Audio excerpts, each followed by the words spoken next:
پاکستان کی جنت نظیر وادی وادی سوات، جہاں کے حسین مناظر، جہاں پر بہتے دریا، جہاں پر سرسبز و شاداب پہاڑ جو سیاحوں کو اپنی طرف کھینچتے ہیں۔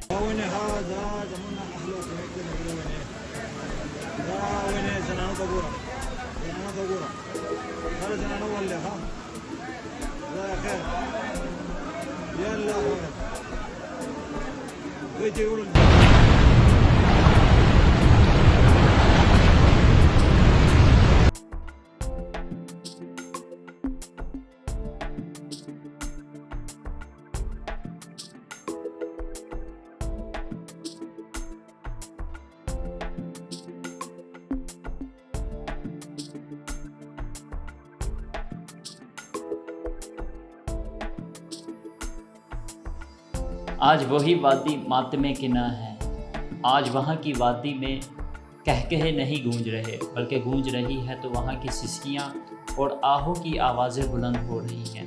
دوستو، کچھ دن پہلے یہ وادی خوشیوں کا مسکن تھی، جہاں پر زندگی پورے جوبن کے ساتھ رقص کر رہی تھی، اور پھر کچھ ہی لمحے میں ایسا ہوا کہ یہاں پر ماتم، سسکیوں اور رونوں کی آوازوں نے جو ہے اس وادی کو گھیر لیا۔ پھر دریائے سوات کے بے رحم پانی نے ایسا وار کیا کہ جس سے 15 سیاح جو ہے وہ لے کر ڈوب گیا، اور یہ سیاح جو ہیں وہ ڈسکا سے وادی سوات کی ان رنگینیوں کو دیکھنے آئے تھے، یہاں پر خوشیوں کے لمحات گزارنے آئے تھے، اور یہاں پر ان نظاروں کو دیکھنے آئے تھے جن کو دیکھنے لوگ آتے ہیں، لیکن ان کو کیا پتا تھا کہ یہ سفر ان کی زندگی کا آخری سفر بن جائے گا۔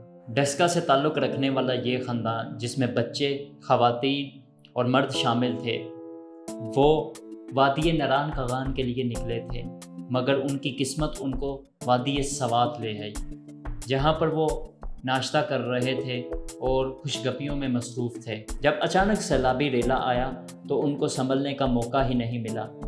آپ یہ بابا جی عبد الرحمان کے منہ سے سنیے ذرا۔ 2-3 میری بیٹیاں نے، ایک میرا بیٹا وے، وہ بچے نے، تو 3 بیٹیاں نے۔ اتوں گئے نے سوات گڈی کرا کے نا، وہ کوئی لکھ کا کرایہ کر کے 5 دن ٹور سے گئے نے۔ اتوں چلے گئے نے، اس تو بعد صبح تک رات تک کوئی نہیں آیا۔ صبح میں آپ ہی فون کیا اپنے دماد، انہیں مجھے کہا بھی ابو جی اسی نا جان ران کا گار سی لے کر سوات والے پاسے ادھر آ گئے۔ میں چلو ٹھیک ہے۔ اس تو بعد پھر میں تھوڑا پھر میں رابطہ کیا تو مینوں کہنے لگا ابو جی اسی نا سوات آ گئے، تو اتنے آ کے اسی ہوں ناشتہ کر لگے۔ اس تو بعد انہیں مجھے پھر رابطہ، پھر میں ہی رابطہ کیا تو مینوں کہنے لگے بس میری بیٹی چھوٹی تو بعد میرا ٹانا مار کے روڑ لگ پے۔ میں کیا ابو جی سارے بچے روڑ گئے، باقی جہاں ہوں پتا سانو کوئی نہیں لگتا پیا، سارا رابطہ کوئی نہیں اتنے ہوتا پیا، کیونکہ وہ جہے میرے دماد ہیں نا، سانو یہ پتا لگا کہ وہ دریا رڑے نے، لیکن پتا کوئی نہیں لگتا بچے ہیں تصویر بنا دے پر ہوں اگوں سمجھ نہیں آتی۔ جی بچے جہے نا وہ سارے دے بچے تقریباً میری وڈی پوتری ہے سلام دی بچی ہے، نال مطلب ہے کہ چھوٹی 17 سال دی ہے، 19 سال دی ہے، پوترا جہاں کو 15-16 سال کا۔ اس تو دوسرے دے بچے بھی نے، ہوں مینوں یاد آتی بھی، لیکن یہ پتا لگتا بھی کنے انہوں کو پتا لگتا پیا اس وقت نہیں نہیں اس وقت اس تو بعد رابطہ ہی نہیں نا، بس یہ بچے رڑ گئے نالے روندے ہیں بڑے کلاندے ہیں۔ اس تو بعد سارا رابطہ کوئی نہیں آیا۔ بیٹا بیٹا جا وہ چلا گیا اس ویلے عبدالسلام، صبح سے چل گیا ادھروں جہے میری فوجیہ بیٹی ہے انہوں نے چاچے کے بیٹے بھی گڈی کرا کے چل گئے۔ یہ صرف ایک خاندان کی کہانی نہیں ہے، یہ ہر اس خاندان کا درد ہے جنہوں نے اپنے پیاروں کو سیلاب میں کھویا ہے۔ یہ لمحوں میں خوشیوں بھرا لمحہ ایک دم سے ماتم میں بدل گیا۔ جو خوشگپیاں لگا رہے تھے، جو اپنے زندگی کے پلانز کر رہے تھے، ان کی زندگی کو ایک سیکنڈ میں موت نے آ گھیر لیا۔ بلکہ ہم اس کو صرف قدرتی آفت نہیں کہہ سکتے، بلکہ یہ ہمارے لیے ایک اجتماعی غفلت بھی تھی۔ یہ صرف دریائے سوات کا واقعہ نہیں ہے دوستو، بلکہ جب سے پاکستان بنا ہے تب سے اب تک کے کافی واقعات ایسے ہو چکے ہیں۔ جب بھی بارشیں زیادہ ہوتی ہیں اسی طرح سیلاب آتے ہیں جو کئی زندگیوں کو اپنے ساتھ بہا کر لے جاتے ہیں۔ پاکستان میں آنے والے اب تک کے سب سے بڑے سیلابوں کے بارے میں آپ کو بتاتا ہوں، جس سے ہم ان سیلاب کی سنگینی کو سمجھ سکتے ہیں۔ دوستو 1950 کا سیلاب آیا، اسی طرح 1973 کا سیلاب آیا، اسی طرح 1976 کا سیلاب آیا جسے سپر فلڈ کے نام دیا گیا۔ آپ اندازہ لگا سکتے ہیں کہ اس سیلاب میں 425 جانیں گئی اور تقریباً 20,000 سے زائد لوگ جو ہیں وہ اس سے متاثر ہوئے۔ پھر 1992 کا سیلاب آیا۔ 2010 کا سیلاب پاکستان کی تاریخ کا سب سے بدترین سیلاب تھا، جس میں 1985 جانیں گئی اور تقریباً 2 ملین سے زیادہ لوگ جو ہیں اس میں متاثر ہوئے۔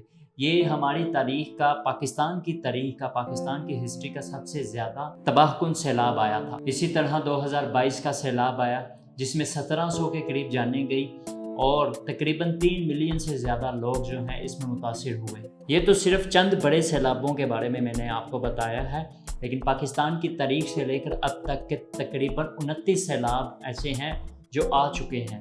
پاکستان نے اپنی آزادی سے لے کر اب تک 29 بڑے سیلابوں کا سامنا کیا ہے، جس میں ہر سیلاب اپنے پیچھے تباہی، دکھ اور بے بسی کی نئی داستانیں چھوڑ جاتا ہے۔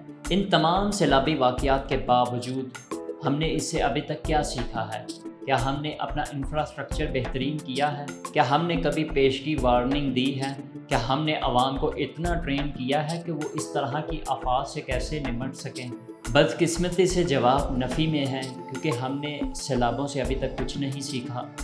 ہم صرف وقتی طور پر امداد کر دیتے ہیں، اس کے بعد پھر ہم بھول جاتے ہیں۔ پاکستان دنیا کے سب سے بڑے گلیشیئرز کے ذخائر میں سے ایک ہے، اور یہ موسمیاتی تبدیلیوں کی وجہ سے، گلوبل وارمنگ کی وجہ سے جلد پگھل رہے ہیں، جس سے ہمیں کافی زیادہ نقصان دیکھنے کو ملتا ہے، اور جس کی نظر میں ہمارے سیلاب میں کئی جانیں جو ہیں وہ بہہ جاتی ہیں۔ پاکستان دنیا کے چند ممالک میں سے ایک ہے جہاں پہ موسمیاتی تبدیلیوں کی وجہ سے اثرات ہو رہے ہیں، اور سیلاب اسی کا ایک اثر ہے۔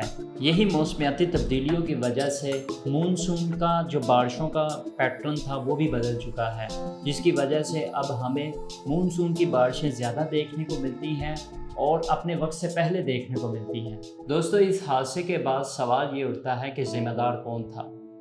کیا قدرت اس کا قصوروار ہے، یا پھر ہماری حکومتیں اور یہ ادارے ذمہ دار ہیں؟ یہاں پر میں یہی کہوں گا کہ قصوروار صرف اور صرف ہمارے ادارے یا ہماری حکومتیں نہیں ہیں، بلکہ عوام خود بھی ہیں۔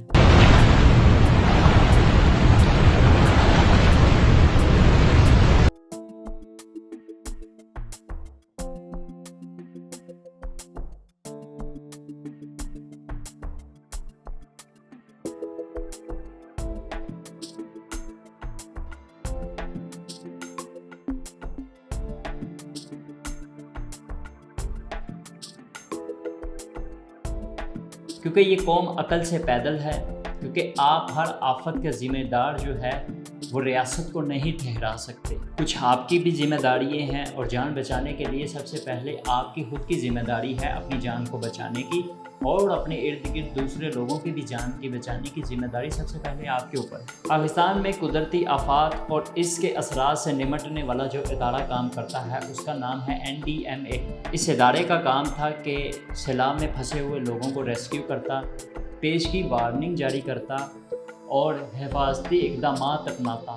دوستو ایک تلخ حقیقت یہ بھی ہے کہ پاکستان اشرافیہ اور لٹیروں کی آماجگاہ ہے، اور عوام جو ہے وہ کیڑے مکوڑوں کی طرح ہے۔ یہ ملک عوام کے لیے ڈوبتا ہوا ٹائٹینک ہے جو آہستہ آہستہ ڈوب رہا ہے، اور یہاں کی اشرافیہ وائلن بجانے میں مصروف ہے۔ جب تک ہم اپنی ذمہ داریوں کو نہیں سمجھیں گے، جب تک ہم اپنے اداروں کو جواب دہ نہیں ٹھہرائیں گے، اس طرح کے واقعات روز بہ روز آپ کو دیکھنے کو ملتے رہیں گے۔ ہمیں اپنے اداروں کو مضبوط بنانا ہوگا، ان کو جواب دہ ٹھہرانا ہوگا، اور ان کو اس بات کی یقین دہانی کروانی ہوگی کہ ہمیں وہ لازمی جواب دیں گے، وہ اپنی ذمہ داریاں پوری کرے۔